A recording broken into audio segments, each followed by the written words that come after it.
ଆଜି ପାଗଟା ବହୁତ ଖରାପ ଥିଲା ତ ମୁଁ ଯାଇ ବାହାରକୁ ଦେଖିଲି ବର୍ଷା ହେଉଛି ନା ନାହିଁ, ଚାଲ ଟିକେ ଦେଖି ଆସିବା। ତା ସହିତ ଦେଖି ଆସିବି ମୋ ଗଛ ଯେଉଁ ଗଜା ହେଇଥିଲା ତାର ଅବସ୍ଥା କେମିତି ଅଛି।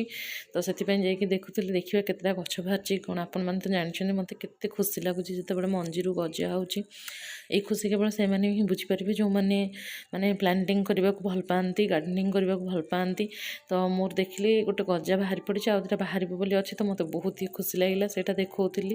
ଏଇଠି ଦେଖନ୍ତୁ କେତେ ସୁନ୍ଦର ହେଇଛି ଏ ଗଛଟା, ଯେତେବେଳେ ବଡ଼ ହେବ ବହୁତ ସାରା ଅପରାଜିତା ଫୁଲ ଦେବ। ତ ସେଇଟା ଚେକ୍ କରୁଥିଲି। ଏଇଠି ଦେଖନ୍ତୁ ଏଇ ଦୁଇଟା କହୁଥିଲି ବାହାରିବ ବୋଲି।